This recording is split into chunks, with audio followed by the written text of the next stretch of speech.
I don't know what's. You never know. Okay. I'm sorry. I'm so hard right now. Hold on. Trojan, get hard.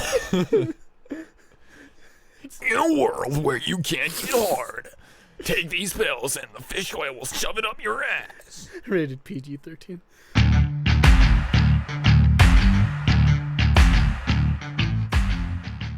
Welcome back to another episode. Can you...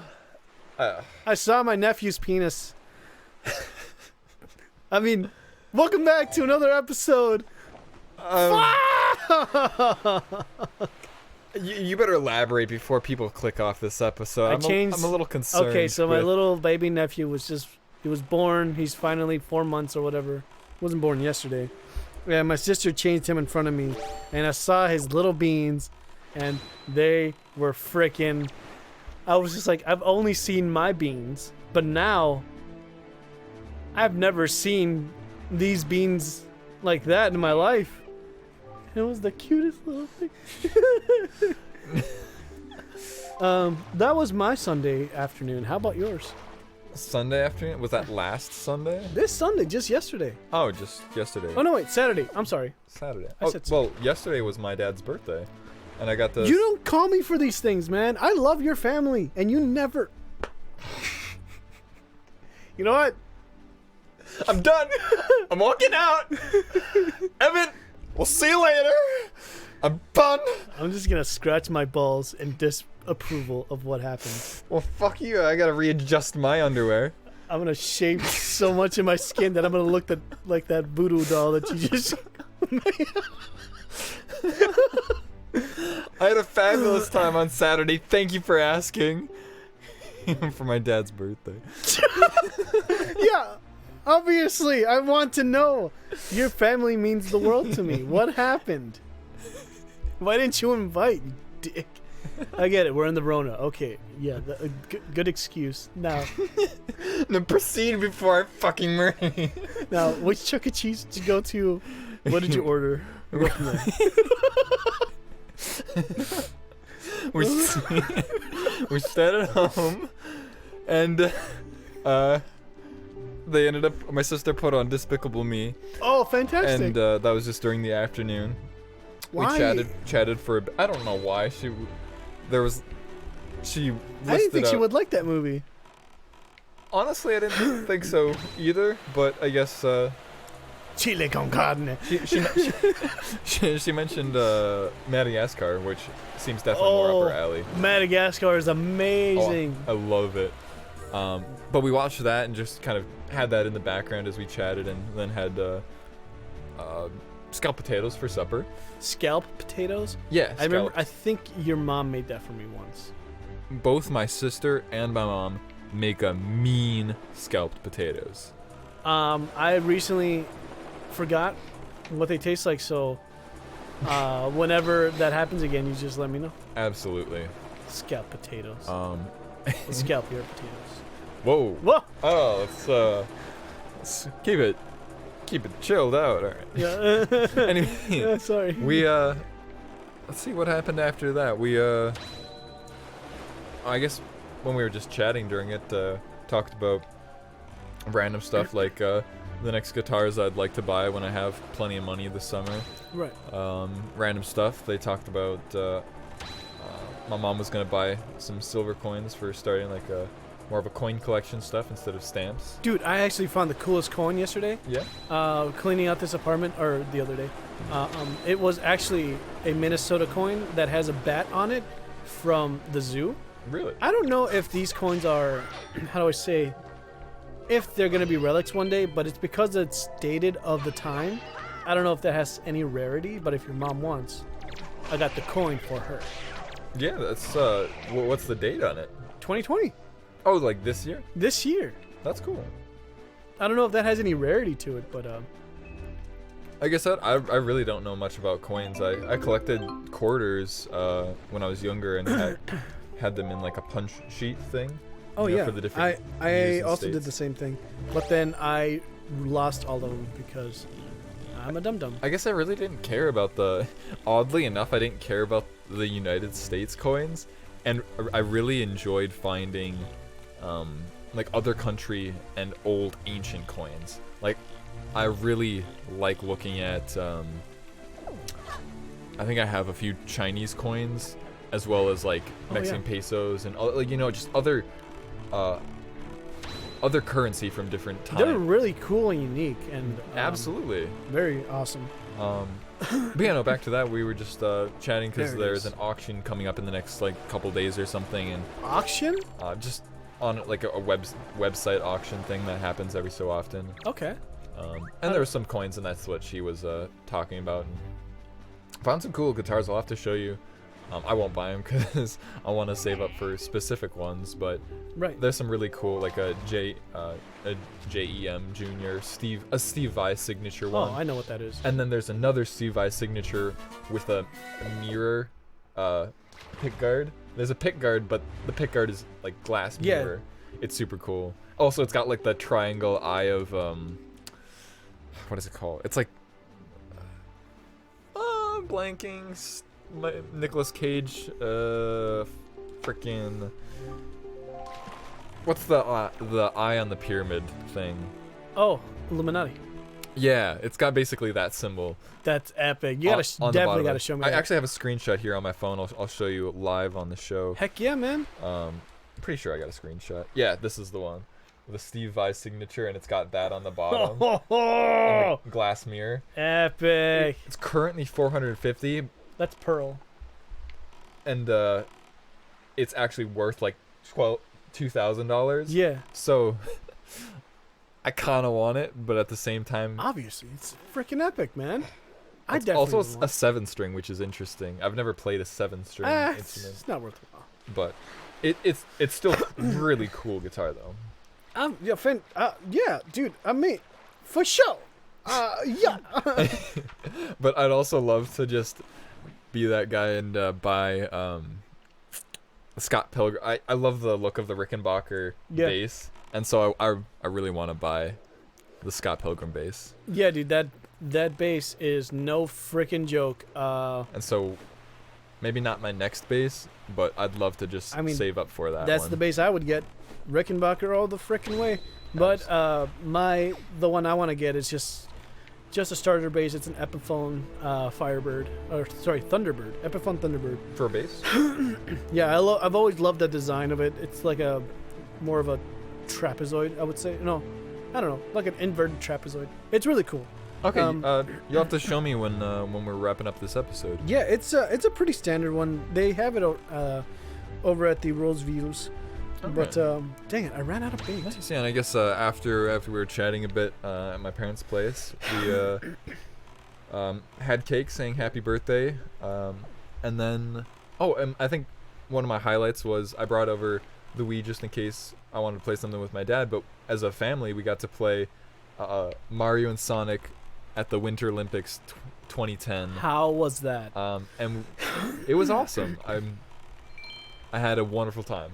I think that was definitely one of the highlights of this month for me. Who was more off character? You know how like your parents are pretty not reserved, but they're more of like, you know, very peaceful people, very, you know, how do I say, very quiet individuals. Who was the most out of character, going like, I'm gonna fuck you up? I guess nobody was really like that. We just kind of had a little fun here and there. Oh yeah. Yeah, nobody was extreme. They were there was it was pretty funny when I was setting it up and got the console ready, you know, plugged it in, had the sensor bar, turned on all the remotes, but just started handing them out. I guess instead of giving myself the number 1 controller, I accidentally gave myself the number 4 player controller.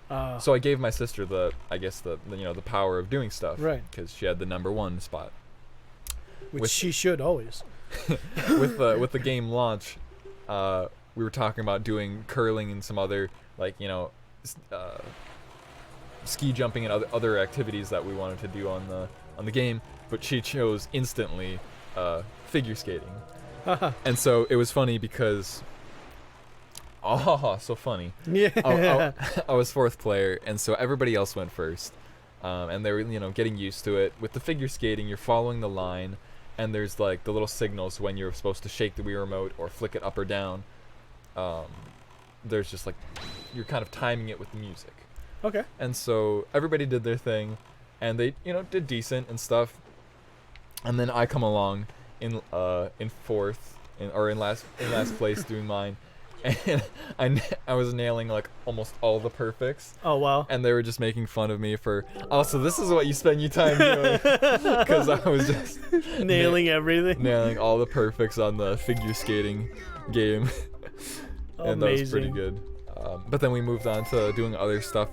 It was fun. We did like ski jumping, which was good, but then curling, which was our last activity that we were doing. What's that? It's well, you know bowling, right? Yeah. It's kind of like bowling, but on the ice. You take this basically brick and you slide it across the ice down an alley. And it has like markers or whatever, or like little indicators. Yeah. There's a target, and you got to get it close to the center as possible. Yes. And get as many points as you can versus the other team. Yes. And regardless, we split it 2 and 2, so it was me and my dad versus my sister and my mom. And then after that, we did an entire co-op, so we all worked together against the computers and won the first set, but it was a bracket tier, and so we lost the second one because apparently the computers are actually really good at curling. Oh. So we lost the second one, which was funny, but I had a really good time. Dude, that sounds awesome, man. I'm glad that you got to spend time with your family. Right now we're in a difficult state of how do we actually go around, around our family, around our friends during this pandemic, and how do we handle our distance with them, But I'm glad that you guys were able to pretty much unwind and not think about those stresses of the world, Absolutely. Have like a really good family time. That's such a very rare thing to do. And normally what was I gonna say? I guess normally doing those things is hard to come by, but yeah, I'm glad you guys were able to do that. Yeah. Definitely thankful for being able to have that experience and treasure that memory. Yeah. One for the books. Especially kind of COVID tying in with more recent events, but it's still, I guess it's been a year and a half, almost 2 years now. Wow, it's been 2 years since I moved out of my parents' house, so kind of living on my own. It's definitely been a transition, not only just being away and not living with my parents, but also to just be definitely way more, not only independent, but kind of alone, having a lot more alone time, I guess. Oh yeah. It's just adjusting to that and realizing that I do now treasure the moments I have that I can spend with my family. Oh yeah. Like I was always just in my own head, kind of wanting or waiting. For some reason, I was always just, I never expressed it, but I was a very negative person when I was a kid, or at least I'd say younger. Yeah, I mean that as a kid, you don't really notice these things. You're kind of just in a certain state and not able to see yourself outside of your own body. But anyway, absolutely. How so? I guess. And so now after there's the island. In retrospect, of being able to look back, now that I'm not living with my parents anymore, I'm really valuing the time I can spend with them and being appreciative for everything I have and all the moments that I've spent with them, and et cetera, all the emotional stuff that comes with it, yada yada. But where the heck are we now? This, dude, I've been trying to find. This isn't the Fire Volcano Island, but we are now progressing the game to where we need to be. And of course, I do not have any effing magic.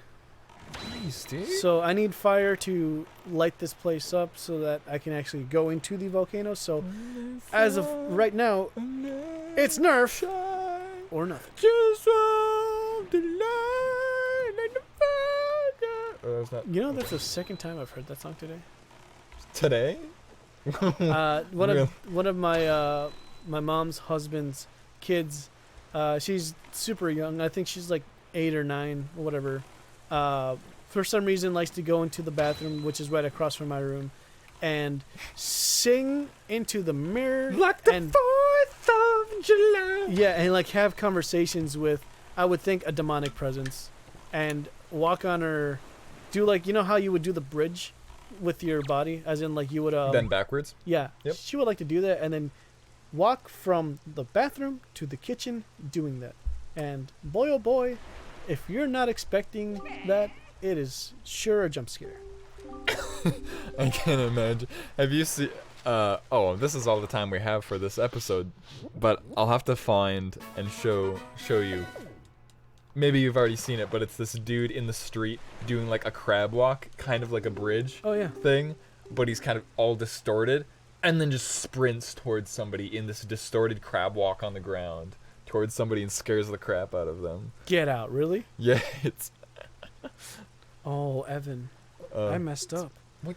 Can you remember this? It says, if you go four squares north, 3 squares west, you'll find the power to melt any ice, no matter how cold. 4 and 3. oh no, 4 that's 3. 4 3. 4 3. You, actually, I you don't have to remember that. I already got the arrow power. I just thought he was pointing me to the volcano. Anyway, thanks for joining us on this episode of the Twin Chacks. We'll see you in the next episode, and yeah. Bye. Okay, Artie, you didn't have to do that. I haven't left yet. Dude, Bloodhound Gang. Oh wait, I'm getting ahead of myself. Let me Bye. yeah, let me pause this real quick and then all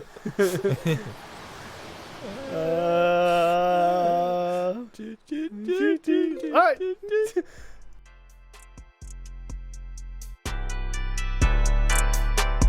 What's up with your flute guy? What is he doing? Is he self-masturbating or is he playing a flute? Can you please explain? Yes. Hold on. And all right, explain. That was a gift from my dad, but it's not done yet. I still have to put the feathers on his head, but that is Kokopelli, Southwest, Indian lore dude. He's a flute player, who I think the lore is that he's basically the sex god or something. But anyway, he just plays the flute and somehow initiates the sex or doing something. But anyways, yeah, that's just a carving that I did all hand with some tools. Yeah,